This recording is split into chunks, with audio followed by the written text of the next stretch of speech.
So I mentioned this a while back, maybe a few weeks ago, months ago. I kind of offhandedly mentioned an article I saw, which was that Monopoly Go, the mobile game, the devs spent more on marketing the game during its first like few months than it cost to develop The Last of Us Part 2. And in total, Monopoly Go has made $2 billion in 10 months with less than a quarter of that spent on user acquisition. Over 70% of the game's 10 million plus players play the game every day. And I've seen ads for this game pop up. I've seen all that stuff. I mean, it's crazy. It's crazy. There's so much stuff with this. It just prints money. It's outrageous. But I had a video pop up in my feed describing how they actually go about making money. Because here's the deal, like mobile games tend to cater to a certain type of person. Often they make the most money from people that are trying to burn time, that are trying to lose time and not, like, you know, maybe they work a job that they don't like, or maybe they're just really bored in school or whatever it may be. They're just trying to eat up time.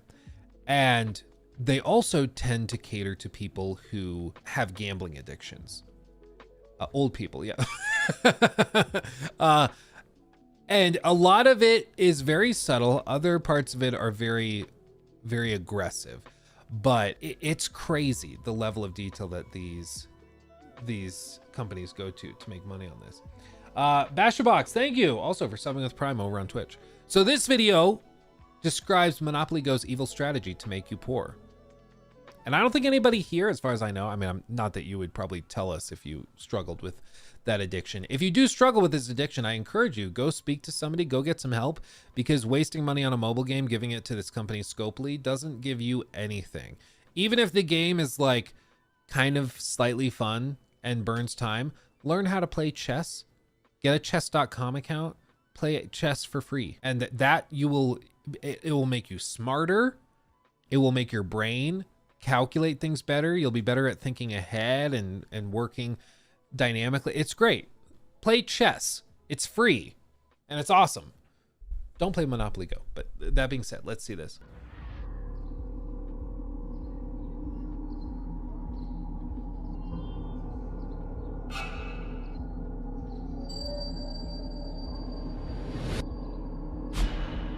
In a world of illusions and temptations lies a silent predator that promises you connection but thrives on deception. Monopoly Go, the latest mobile game app of the classic board game, so it seems. The industry hails it as a phenomenon, as this free game made over $2 billion in under a year. But this staggering amount didn't come from game sales, but instead from its nearly 8 million daily players, or payers, spending money inside of it. They don't know that this board game is in fact a cunningly calculated system designed to hook and deceive. This isn't just a tale of a mobile game. This is a story of millions of players not realizing that beneath this phenomenal board game lie the mechanisms of a casino gaming giant. Yeah, it's pretty crazy. I'm going to link this video in chat for everybody. I want you to go check it out yourself. This is from a creator by the name of Belinda Ercan, I think. And seems like a lot of effort has gone into this. So let's show her some love. The studio behind Monopoly Go, Scopely, made its first headlines when it made $1 billion in lifetime revenue just 7 I want you to Monopoly Go check it out. Yeah. months after launch, a feat only matched by Pokemon Go. Now at $2 billion, the press celebrates it as a mobile game that made history, never mentioning any comparisons to casino game. Hasbro, the owner of the Monopoly brand, is sending congrats. And Scopely too congratulates the hard-working team of Scopelians in the typical corporate make-believe charade. Scopelians. Just say like go team. Like what? like imagine if I was like, okay, you Lukians, we did it. It's a little bit of a stretch. A little bit. I guess I should clarify at the outset. I'm somewhat conflicted at the outset with one regard to games like this. On the one hand, in my personal opinion, games like this should not be, like, honestly, I don't think microtransactions should be available to anybody under the age of 18. I think once you're an adult, it's your money. You should be allowed to spend it however you want, even if you're spending it in very stupid ways. I think that's one of the beautiful things about America, is that if you want to just spend all of your money on gaming collectibles and Lego sets, you can do that. Maybe you shouldn't, but you can. However, I don't think that somebody before they're an adult has the mental capacity necessarily to understand the consequences of their actions and how wasting all of their money on a mobile game could seriously hurt them. So in my opinion, any mobile games, any microtransactions, whether it's Fortnite or Monopoly Go, I don't think they should be purchasable by anybody under the age of 18. That being said, as an adult, if you choose to go through these steps to spend your money on mobile games and stuff, that is your right to do, I guess.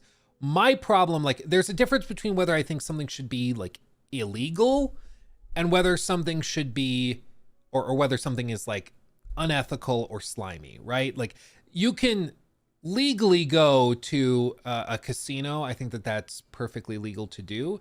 But I do think some of the things, like I just saw the other day a video of somebody at a casino where they supported you transferring money from your bank account to the slot machine without having to get up or do anything. You could directly transfer from your bank account into the slot machine without having to stand up. Like, it was crazy. And for me, that is like, I'm not sure if that should be illegal, but it's definitely slimy, you know, like that distinction. And a lot of these mobile games fit into a similar spot for me, where I'm like, I don't know if this, like, if we'd be able to come up with a law that would prevent this from happening without it just overreaching and getting to the point where a bunch of different things are illegal that we didn't intend, but it's still pretty damn slimy. And I think the worst thing about it is that it tends to feed on people that have addictions more than anything. Booze Man Jack. Is that guy that has that like crazy addiction? Like that gambler streamer? Oh, I've seen this. Yeah, the video on the most degenerate gambling streamer. Yeah, if you guys, after the stream, of course, if you look up Boss Man Jack, don't watch his actual channel. Don't give him money, because he will literally just gamble it away. But that's an actual example of somebody with a crazy gambling addiction. That's it in its purest form, and it's kind of scary, honestly. But these games are meant to take advantage of those people, and that's my biggest problem with it. But whether it should be like illegalized or something, that's where I'm like, I don't know if I want to make certain like games illegal and just do like prohibition, because then like the gambling addicts will always go. Like, I think we should maybe, I don't know if it's like a tax on games that have gambling mechanics, and then we put that money into funds for gambling addiction recovery programs and stuff like that. Maybe that's what you do, because if you make just gambling illegal, a lot of these people will just go to underground places and still gamble. Like, it's an addiction. They'll find ways to do it, as has always been the case. Like, I don't think you can technically gamble where I live, except in a couple of very specific places. Like, it's heavily regulated, but people still do it all the time. After 7 years in the making and 250 million downloads later, it's making about $4 million a day, more than traditional casinos. I mean, all respectable numbers, looking at how fiercely competitive the mobile gaming market actually is. With $90 billion, it accounts for half of the global games market. China is leading, followed by... This is one thing to remember. $1 billion, it accounts for... So you see all this revenue, okay? People... I'm still surprised browser PC games are up there. People hear gaming, and especially for us, we hear video games and we think consoles, PC gaming, Steam, that type of thing. For big executives at these big multi-billion dollar corporations, they're often not thinking that. They think of the biggest chunk of the gaming pie, which are mobile games. This is why, like, when Diablo Immortal was announced, Immortals, whatever, they were genuinely shocked. People were upset because, like, y'all have phones, don't you? Because they were just so in their bubble that, oh, well, mobile games are like half of all gamers. So when we announce this Diablo thing that's coming to that platform, people are going to eat it up and love it.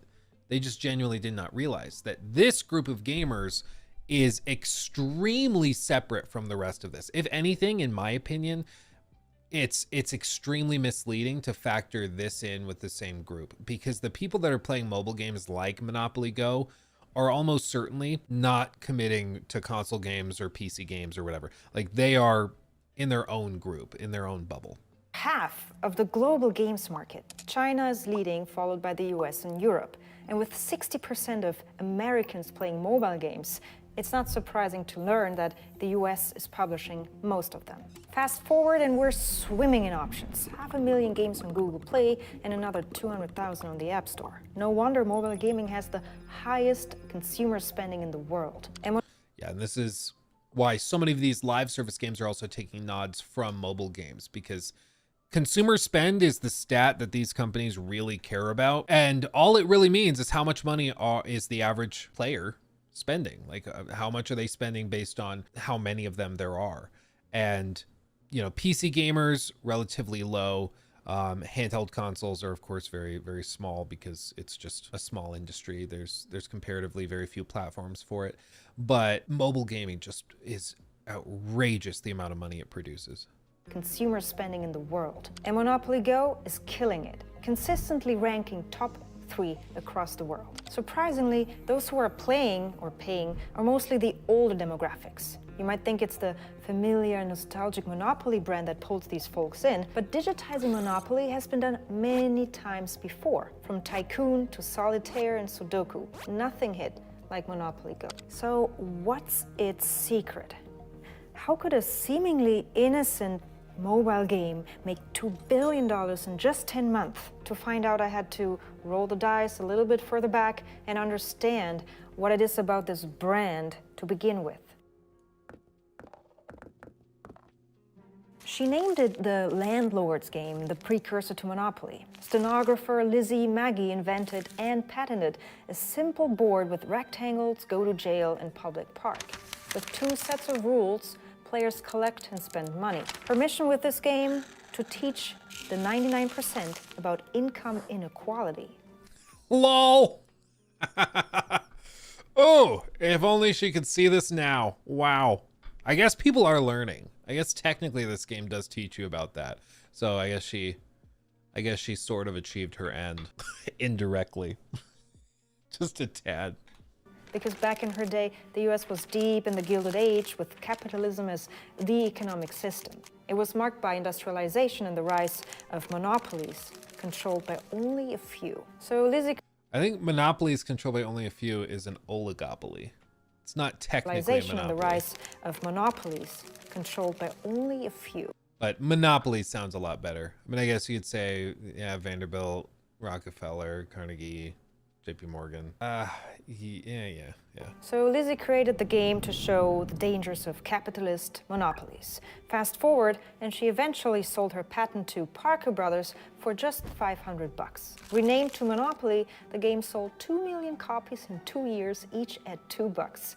30 years later, and Hasbro steps in. When they acquired Parker Brothers, they basically took over the entire board game world. By the late 90s, they owned 85% of the market. Twister, Scrabble, Risk, Clue, Dungeons and Dragons, all Hasbro. You could say that yeah, it's mildly infuriating that they also own D&D. Hasbro was a monopoly itself, and that in a board game market that's still raking in cash. However, they paused creating new games. Why bother when you can just build on the existing Monopoly brand? After chess, Monopoly is the most played game, holding the Guinness World Record for being played by 500 million. So expanding on that flagship brand is a no-brainer. It's cheaper than building new games and just as lucrative. And that's why Monopoly has every theme you... Monopoly socialism, winning is for capitalists. Is that a real version? A parody of the classic? Is that an actual version of Monopoly? Monopoly socialism? That's amazing. That's so funny. You can think of. Even a Monopoly movie with Kevin Hart is in the talks. And that strategy of doubling down on that flagship brand why not? Pays off. He's made enough bad movies. Let's let him make one more. Hasbro mastered brand extension so much so, mobile gaming was the inevitable next step. So, in 2015, Hasbro makes a really smart move. They partner up with Scopely, who was by then already really big in mobile gaming. Together, they first launched the only officially licensed Yahtzee game, which hit 1 million downloads in just 4 days. Jeez, dude. Obviously, Scopely is not new to this #1 game, because their track record of #1 mobile games is long and loaded, with hit after hit. So much so, it propelled them to #9 on Inc.'s list of the fastest growing companies in America. And among their long list of investors, I also found names like Arnold Schwarzenegger and former CEO of Paramount Pictures. And even Ellen couldn't resist partnering with them. You can even play against me, and if you're good enough, you might win my lucky dice. By 2019, they smashed past $1 billion in revenue and expanded globally, acquiring studio after studio. And then in 2023, they hit a jackpot twice. A $5 billion acquisition by none other but Saudi Arabia's Savvy Games Group, and a week later, the launch of Monopoly Go. Hasbro therefore found in Scopely their ideal partner in crime. Here we go. 1, 2, 3, 4, 5. But how does this crime unfold? The classic board game is known as a family game that can last hours. Are they playing Monopoly with 1 dice? You're supposed to play with 2, aren't you? Because then you can get snake eyes and all that. Isn't that a whole thing? Best translate this into a mobile game, Scopely simply looked at the #1 social casino game that got it all figured out. Coin Master, 100 million global downloads, $3 billion in lifetime revenue, and still making a ton of cash. Do I have to say more? In Coin Master, you hit the infamous big red button to spin slots. In Monopoly Go, you hit a big red button to roll dice. In Coin Master, you then build in a themed city with your virtual money. Monopoly Go, same thing, potato, potato. You build landmarks as you progress to new cities. In Coin Master, you then destroy others' landmarks or steal from them. Monopoly Go, potato, potato, same thing, attack, destroy, or steal. And that's basically it. Smash button, roll dice, attack, steal, repeat. That's the core loop of Monopoly Go. In the heart of the game is rolling dice, just like in the board game, but quicker. For God's sake, you don't even have to tap the big red juicy button. You can just hold for auto roll. You don't have to do keep rolling. Oh, keep rolling, but I'm out of dice. 5 rolls in 18 minutes. But if I don't want to wait, I can pay $13. No, thanks. $13, dude. $13. So there's a term in marketing. It's funny. I was watching a Defunct Land video on Q lines, which you probably have seen. I think it went super viral. But in that, they also talk about scoff time in the context of like theme parks, where there's a certain amount of time you'd have to wait for a ride that you would scoff at and then walk away. In marketing, there's also a scoff price, and it kind of makes sense where like there's a certain point at which you would hear a price for some product and you would scoff at it and walk away. For other people, they might not. And the goal with all these businesses is they're trying to find at what point that line is. And like, think of Starbucks or like a really expensive coffee. For some people, they hear, wait, it's going to be $7 for a cup of coffee or something. That's their scoff price. They're going to stop and they're not going to touch it again. They're like, this is way too much. I'm going to go make it at home, or I'm going to go to the gas station, get it for $1. But there's a lot of people for whom their scoff price is like $8 or $9, and they don't really think about it. And it's fine because they're used to it. And so they can charge $7 for the coffee, and their margins are much wider because their customers are able to tolerate a higher price. And with this, I hear $13 for a microtransaction and I scoff. If that were $1 for 20 more rolls, I would honestly still scoff, because I just have very, very low tolerance for if any tolerance for like microtransactions in mobile games. It doesn't hook me. I don't find it satisfying. I don't get dopamine when I play mobile games. It just doesn't happen for me. But for some people, I would argue roughly 8 million that are playing this game every day, they play and they see that, and that $13 doesn't make them scoff. They're like, oh, okay. whatever. And that's what's really, really scary. Yeah, Sean's like brain dead, brain rot game, in quotation marks. Well, yeah, I mean, it's not even really a game. It's a series of actions that you partake in, and then chance determines whether or not you get a flashy reward for it. That's all it is. But that's the same gameplay loop that for whatever reason tickles our monkey brains when we're at casinos playing slot machines. For whatever reason, I won't pretend to understand why, but for whatever reason, for a lot of people out there, that tickles their brain just enough that they need to do it again, and they need it again. And maybe it's just pure boredom. Maybe it's something else going on. I don't know.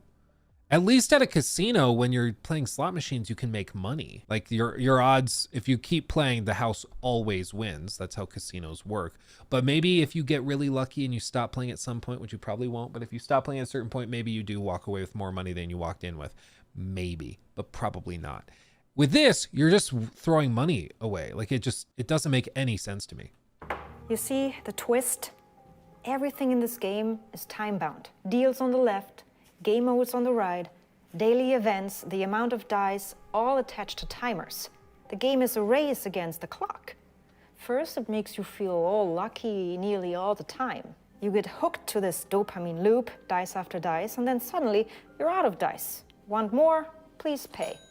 Also, bear in mind that this game took 7 years to make, and so it took just about as long to make this game as it took to make like Starfield, as it took to make Baldur's Gate 3. And all that time is fine-tuning this stuff. It's just tweaking knobs just a tad, a little bit of this, a little bit of that, to hook you a little bit more. Just a little bit more. And it's all, you're right, so she's right, it's all time-based. And part of the goal with every live service game is to become part of your routine, right? This is also, just to be, Luke's lifting the veil, it's also the goal of streamers, right? The goal for a streamer is to become part of your routine. I'm very bad at this because if I were like a good streamer, I would be live, 8 hours a day, and I'm live when you leave for work, I'm live when you get back from work, and each time you pop in to say hi, the goal for a streamer is like, maybe I can get them to sub with Prime, or maybe I can get them to get a membership, or this or that, whatever it may be.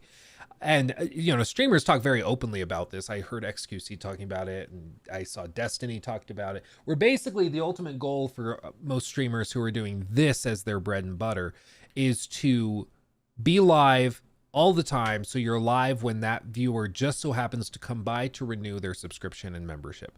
That's the goal of like most streamers. I'm in a weird spot where all the money from this live channel comes from like ad revenue on the stream clips. These streams themselves don't make very much at all, but the overwhelming majority of the live channel revenue comes from ads on the stream clips, which is why I say that I'm bad at streaming. Like I don't really follow the trend in the same way. But that the goal for all of these things is to become part of your routine, so that when the routine breaks, something feels off. So for these mobile games, the goal is to get you to play it when you get to work and do your first 30-minute bathroom break. They want you to pull open the game, play a few rounds, and maybe get tempted to spend an extra $5 for some more rolls. Or maybe if you get up, go back to work, and then you go back to the bathroom another few hours later, you pull it up and you play a little bit more. And maybe then you pay for some extra rolls or whatever. That little bitty thing. And they can get you to start justifying it, where it's like, yeah, it's $13 for more rolls, but it's getting me through my workday, so it's really worth it. Like, yeah, I have to work an extra hour, but if I think of it like, working an extra hour, but I enjoy the other 7 hours I worked, it's fine. People start justifying it. People start coming up with ways to justify wasting the money. And it gets kind of crazy. Nashman, thank you also for 10 months. Down with pay to play, unless it's Ubisoft AC, always fall for it. Hey Luke, we're getting close to a year. Oh baby, thank you, Nashman. Yeah, this is why I everybody's always kind of shocked when companies like a Warner Brothers or EA or Ubisoft, whatever, they'll overstep with monetization in like a traditional console or PC game. We're always like, how on earth did you think this would be received well? But then you see like, or like Tarkov, with Tarkov's whole thing. But it's because the executives making those decisions to try it are looking at mobile games and they're like, well, it works with mobile games. They were fine with it over here. Why are gamers throwing fits about it over here?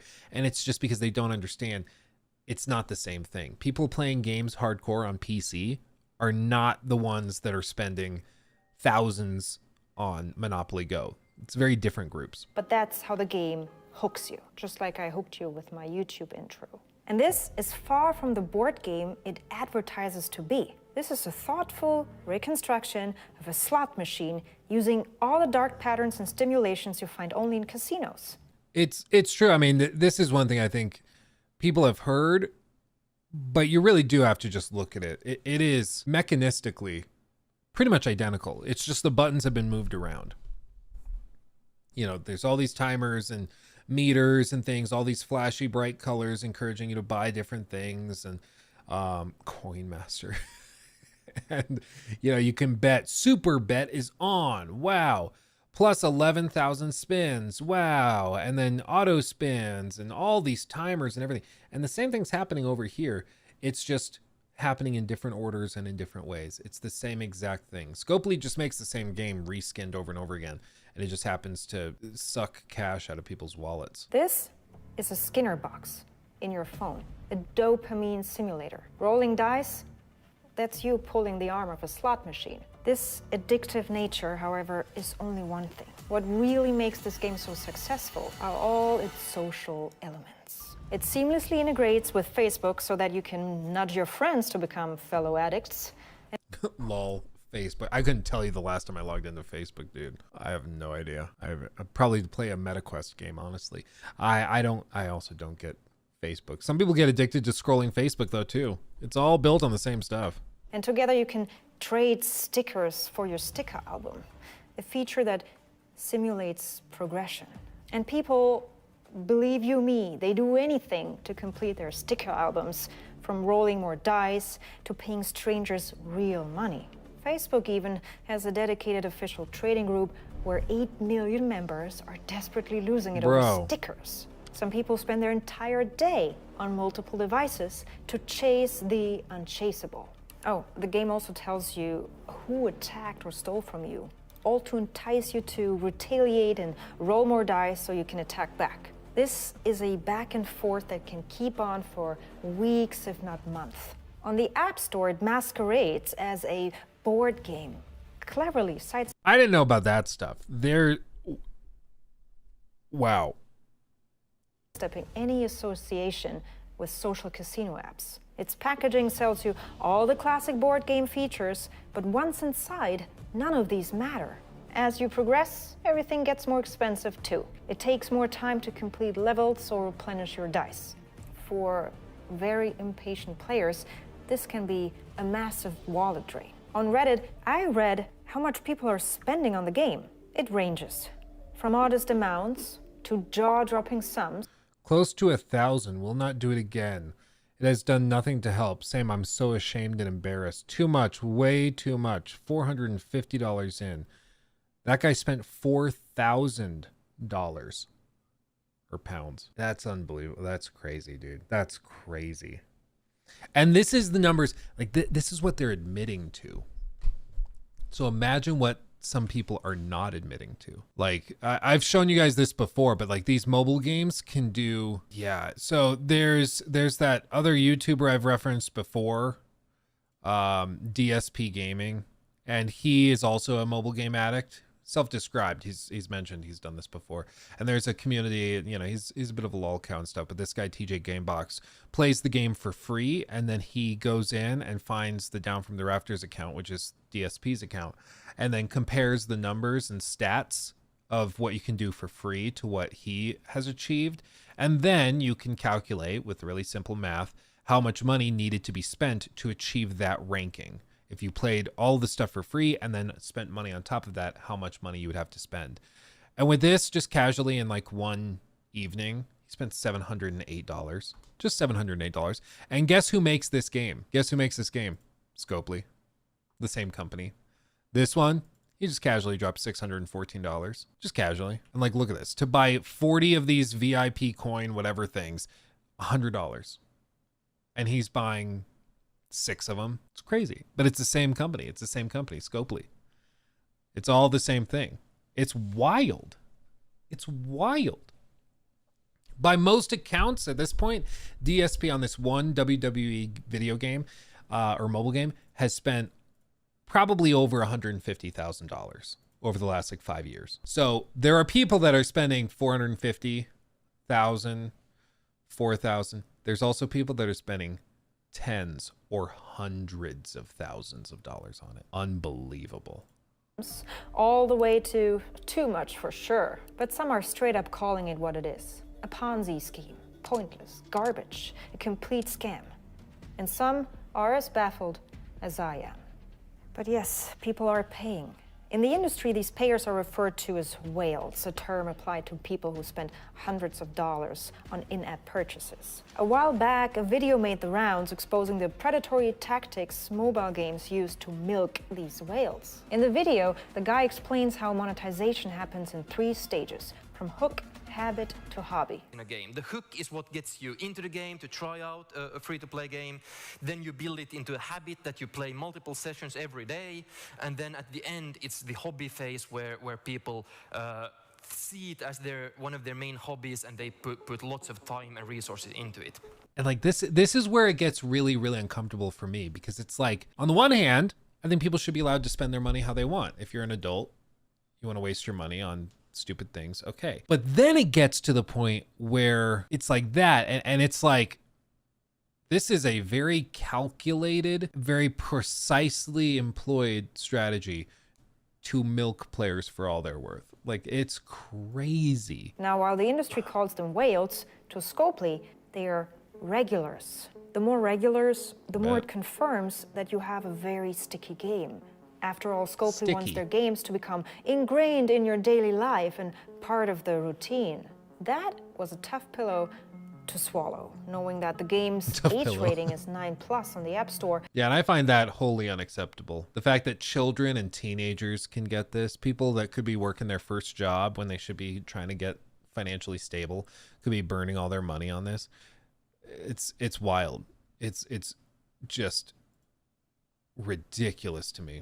And marked everyone on Google Play. Despite this, Scopely says none of our games are targeted to kids, they're for a general audience. You're right, general audience. Anyways, this general audience costs Scopely a lot. Around $500 million in marketing and user acquisition alone, as much as a AAA game development budget. Just saying. Their marketing approach is aggressive. But that's not surprising, given how long it takes for people to install a game and then make a first purchase. 36% need several days of ad exposure to install the game and another month to make their first purchase. For their mobile game The Walking Dead, their marketing was so intense, they even flew out a makeup artist to zombify PewDiePie for a play session, hitting 4 million views. So when Scope... I haven't heard that in a minute. Wow. And just like, I'm going ballpark, okay? Ballpark. I would assume, based on the numbers I know about from like offerings from companies like this, for a 4 million view video for somebody like PewDiePie, he probably got offered anywhere from $500,000 to $1 million to do that ad for a dedicated video. Scopely launches a game, their marketing strategy goes deep and broad. Deep with viral social campaigns and broad with TV and social media ads. Their ad campaigns usually come in 4 flavors. Ads based on IP to show the familiar board to target Monopoly fans. Ads based on wealth and upgrades, targeting those interested in progression. Ads on social interactions, targeting those looking for a social edge. And last... Dude, I didn't even realize they did ads on like lonely dudes that want to play with a girl. Oh, geez, dude, that's so cringe, but it works. That's so cringy, though. Play this mobile game and you'll find true love. For real. Wow. The idea is to really create a long-lasting flywheel effect, something that I mentioned in my Palworld video, where the end goal is to get players bring in more players, not ads. But until then, it's an aggressive ad campaign and they are effective. But this strategy isn't unique to Monopoly Go. Coin Master really pushed that envelope when suddenly you could see J-Lo and Cardi B pressing that red juicy button.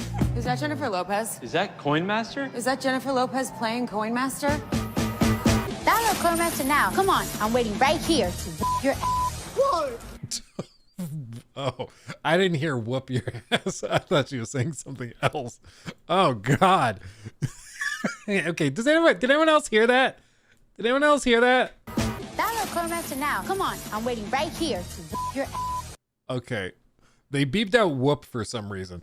Because I heard I'm coming to beep your beep. I was like, oh God. Wow, that's aggressive. Yeah, dude. Oh wow. Spending a ton of cash on celebrities fits right into the social casino world, a billion-dollar scene. Unlike real casinos, though, social casino games aren't really regulated. Real casinos, they have to watch out for players with problematic gambling behavior and are actually required to step in, otherwise they would face fines if they don't. That's how strictly regulated the traditional casino market is. Social casino games, however, they lack these strict regulations and safeguards against addiction. So there's no obligation for these games to actually monitor excessive gambling. And this lack of regulation means players, especially those prone to addiction, are less protected. Given that social casino apps are also up to 5 times more addictive than traditional games, it's also much harder for players to just delete the app. And so... Yeah, especially once you factor in the stuff with like daily streaks where somebody might be logging into a game for years on end. Like the idea of not logging in one day is horrifying to them. Like they cannot fathom a world where they don't log in that day, you know, like it just is, they can't tolerate it because again, it's an addiction. Monopoly Go is the perfect example of a social casino app done right, but for all the wrong reasons. It mixes casual play and board game nostalgia, but cleverly conceals any casino undertones. It's packed with social features and hits every dark gambling trick in the book. On darkpattern.games, a website reviewing addictive mobile games, Monopoly Go, falsely labeled as a family board game, is on the naughty list. It ticks off every box for manipulative design, from temporal and monetary to social and psychological. Governments are starting to notice how these free-to-play games make their money, and they're not happy. Belgium has already banned loot boxes that rely on chance, and the UK is looking into it as well. Over in the US, where Scopely sells really big, there is talk of tightening the rules on buying things in games, especially for kids. But the real toll, though, is on the players, who get caught up and now regret it.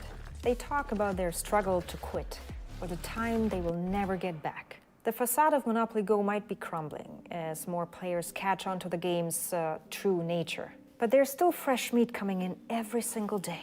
Fresh meat that is unaware of the hidden dark cycle they're entering. And so, isn't it ironic? The original Monopoly, designed to warn against capitalism, has now $1 billion mobile version that's thriving on the very capitalism it meant to critique. How have we come to embrace or even celebrate these monopolistic practices once warned against? On Scopely's website, they are boasting big. #1 mobile board game. 6 billion jail visits. 13 quintillion earned. Their co-CEO writes that the game is a tangible reminder that there's much to celebrate and the games industry always finds the light. The games industry always finds the light. What on earth? Wow. Wow. Actually trying to describe it as some sort of like moral win for the games industry. Wow. That's so ridiculous. Yeah, I've had many sleepless nights grappling with how to ensure the brightest future for our Scopelians.